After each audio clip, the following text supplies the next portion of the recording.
There are 3 things you need to know about a Philistine. Send me your champion, that I may dispatch him quickly. Or are you afraid to see him fall before me? The first is that in their iron helmets they become giants. What? Will none of you accept the challenge? Are these not the chosen? Are these not the descendants of Moses? Did they not banish the pagans and burn their cities? The second is that they are very good with weaponry. If they cannot send a man, at least send us your god.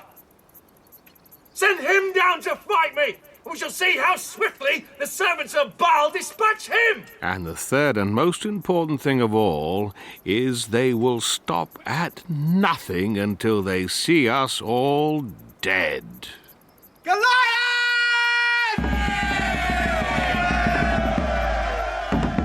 Later, of course, I realized that the boy was right. But right now, in that long, vicious hour before dawn, I fear for him.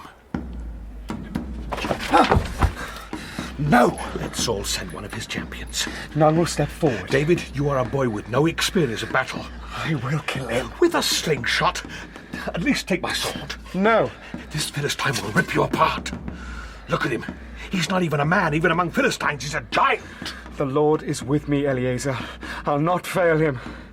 And I knew it then, with a hurricane certainty, that here was the Lord's true anointed. Who calls me? Let him stand before me. I accept the challenge. Have you no warriors to fight me that you send me your children? He doesn't even have a sword, Israelites! Prepare to die, Goliath of Gath! Who speaks to me so? I am David. David of Bethlehem. Of course, it was the usual cocktail of incompetence, fear and pride that had got us into that mess in the first place. After all, who ever heard of deciding a war on a duel? And who ever heard of a king agreeing to it?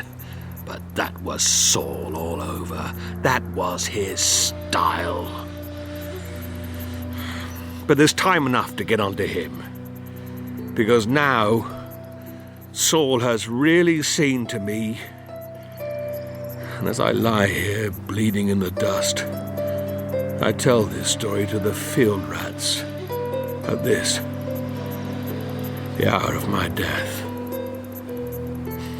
But for now, let's lose the rats and return to that glorious morning so many years before, when David stood up on that hill and challenged the giant Goliath.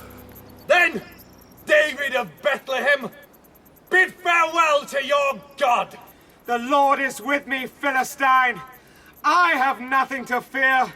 Then fear this!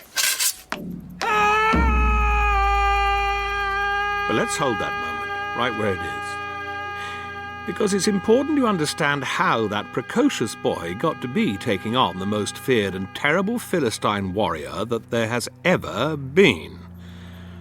Now, there are those who say they saw potential in the boy from the beginning.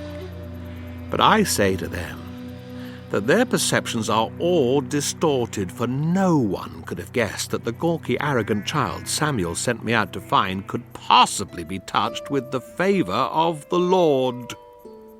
After all, I didn't realise it myself, and why should I have done? I was a soldier, not a seer. But to be sent by the great prophet himself to fetch this boy seemed as great an honour as I have ever known.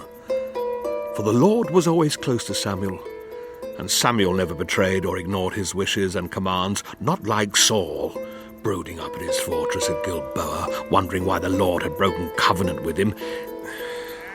But I'll come to Saul later. To tell you the truth, I hadn't wanted to be the one who had to go and find the shepherd boy. That was a job for a servant, not the most respected warrior in Israel's army, but what could I do? That was the command of the Nabi, and nobody messed with Samuel, not if they knew what was good for them.